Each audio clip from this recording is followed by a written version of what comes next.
Alright guys, we're going to go over the barbell bench press. Besides push-ups, this is probably the most old school upper body push exercise that you can do.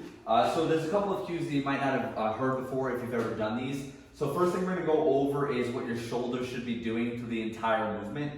So one thing you want to keep in mind is you want to keep your shoulder blades engaged and kind of locked back through the entire set. So the mistake most people make is when they unrack the bar and when they extend at the top of the rep, they tend to push through and they kind of round their shoulder forward like this. Now when your shoulder is rounded forward, it puts all the stress on that front delt, that anterior delt, and that's where most injuries happen. So what you want to do is actually keep your shoulder blade kind of locked back like this. So you're constantly slightly squeezing your shoulder blades. You don't want them to be like completely engaged like this, like you're trying to squeeze a line. You just want them slightly pulled back. So when you come down on the bench press, and when you extend up, you're just going until your elbows are straight. You're not pushing all the way through until your shoulder is rounded. It's very important if you want to avoid injury. You want to keep that in mind even when you're unwrapping the bar, and I'll show you that in a sec. Another thing that we want to go over is your elbow position, which is also directly related to how far your grip is or how wide your grip is on the bar.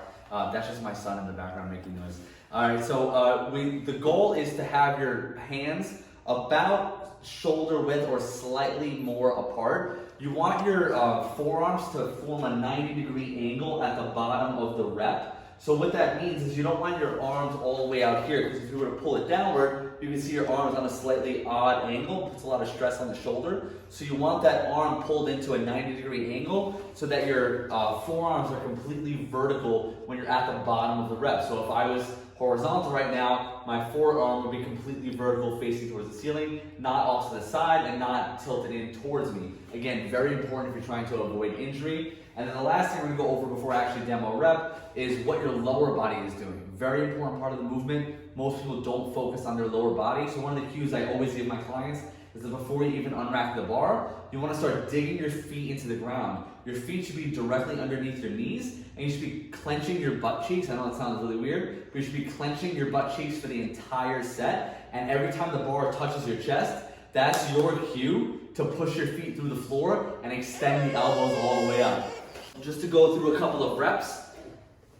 First thing we're going to do, start digging your feet into the ground. Feet are directly underneath my knees. We're going to come all the way back. So before I even grip the bar, I'm going to start squeezing my butt, clenching my butt cheeks. Then I'm going to find my grip. Your grip needs to be even on both sides. So that means I don't want one hand all the way out here and one hand in here, so that's going to feel really awkward. So what I like to do is on the bar, right where you see that rough part, which is called the knurling, right where that rough part starts, put the edge of your thumb right where the rough part starts and the smooth part ends. You'll see a line. Extend that thumb out, and that should give you probably 9 out of 10 people. That's going to be the perfect position where to put your hands. Because if I come in closer, it's going to be a lot of triceps. My elbows are going to be turned in. If I go wider, it's going to be a lot of shoulders, and my elbows are going to be out. And remember, we want those forearms to be vertical. So thumb, measure it out. I know this is a lot of cues, but again, it's a movement that can cause injury if you don't pay attention to this stuff. So grab the bar. Think about trying to bend the bar. So I'm going to measure out my thumb, squeeze the bar. Now I'm starting to engage my shoulder blades like I'm trying to bend the bar. I pull my feet underneath my knees. I start clenching my butt cheeks and digging my feet into the ground. My shoulder blades are locked back. And then when I unrack, I'm going to engage my lats and kind of pull the bar off the rack and lock the elbows out. You can see my shoulders never run like this. I never pull the shoulders all the way through. I keep them locked back. If you have the option, it's always good to have someone give you a lift off on that unrack. So you would have someone grab the bar, you would count them down 3, 2, 1, and you unrack it, shoulder blades back. I'm digging my feet into the ground, butt cheeks clenched.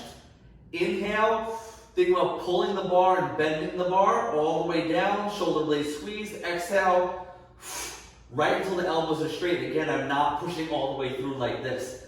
And then just smooth reps the whole time. Inhale, digging the feet. Exhale, lock the elbows. Inhale, digging the feet. Exhale, lock the elbows.